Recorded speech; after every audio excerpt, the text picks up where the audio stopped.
वैसे भी इस महीने भारत के एक्सपोर्ट्स और इंपोर्ट्स दोनों ही ड्रास्टिकली डाउन हुए हैं, जो इस बात की ओर भी इंगित कर रहे हैं कि भारत का व्यापार भी एडवर्सली प्रभावित होना शुरू हो गया है। विवेक जी, आप सुन पा रहे हैं मुझे? विवेक जी, आप सुन पा रहे हैं? मुझे लगता है कि शायद उनके नेटवर्क की लगातार समस्या आ रही है, तो मैं पहले गिरीश जी के पास चलता हूँ। बीच में जब विवेक जी जुड़ेंगे तो विवेक जी, आप सुन पा रहे हैं? हाँ, अभी सुनाई दे रहा है मुझे। बहुत देर से मेरा ऑडियो का कुछ प्रॉब्लम चल रहा था। हाँ, ठीक है, कोई बात नहीं। मुझे लगता है शायद नेटवर्क की आपकी समस्या आ रही है कुछ इसमें। और मुझे कुछ भी अभी तक का जितना भी था, मैं कुछ भी समझ में नहीं आ रहा है कि बात क्या हो रही है, विषय क्या था?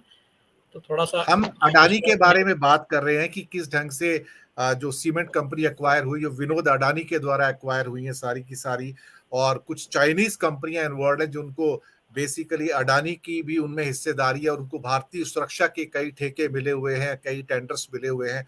तो सुरक्षा को भी खतरा है और एक तरह से जो शेल कंपनियाँ हैं, जो 38 कंपनियाँ हैं, जिसके थ्रू विनोद अडानी सारा व्यापार कर रहे हैं, ये एक किस्म से एक पूरा का पूरा एक काला बाज़ार का माया जाल है। इसके ऊपर आपकी टिप्पणी सर?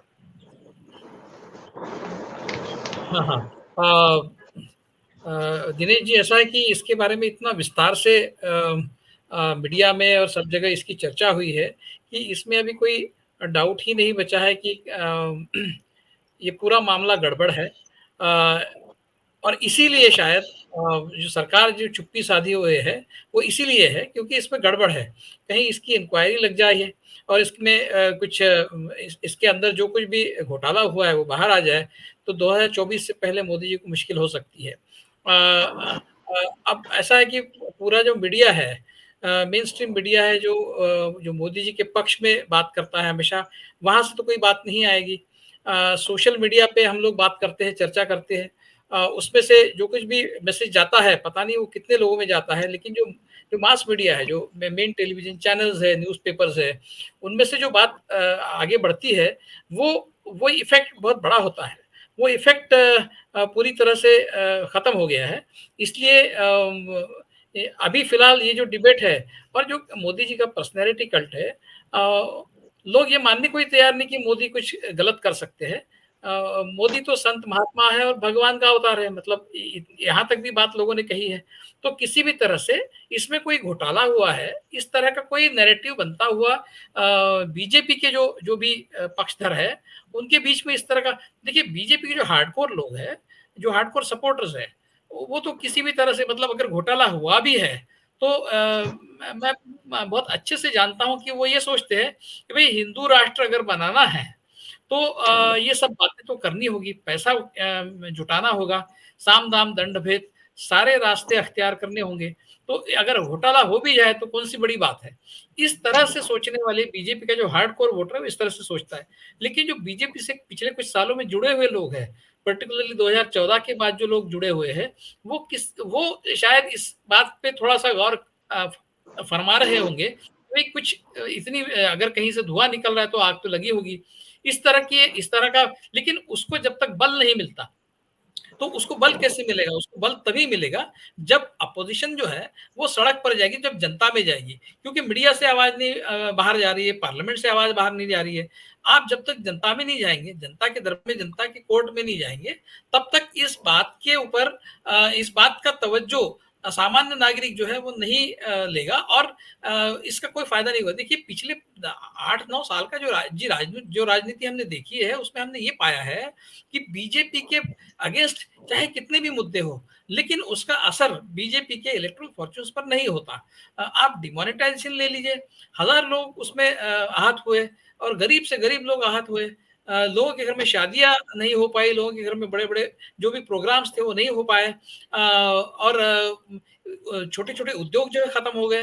बड़ी इंडस्ट्रीज को भी उसका झटका लगा, लेकिन उसके बावजूद 2019 में बहुत बड़ी तादाद में बीजेपी फिर से वापस आई। तो ये इस तरह का नैरेटिव आप जब तक जनता में जाकर नहीं बनाते।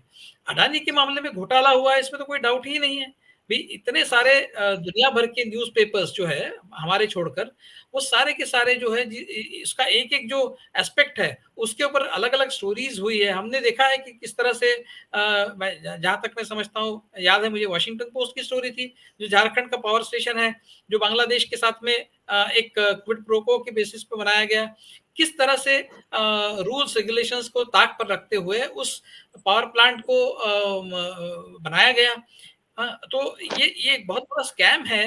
लेकिन ये जब देखिए जब कांग्रेस की सरकार थी तब जितने भी स्कैम्स सो कॉल्ड स्कैम्स हुए कोयला खानों के आवंटन का स्कैम हो, चाहे 2G हो, स्पेक्ट्रम हो, जो भी है, उसका इतना बड़ा असर हमें आम जनता पर देखने को मिला कि सरकार पलट गई और बीजेपी की सरकार जो उसी बेसिस पर आई इस देश में कि कांग्रेस के ज़माने में बहुत बड़े घोटाले हुए।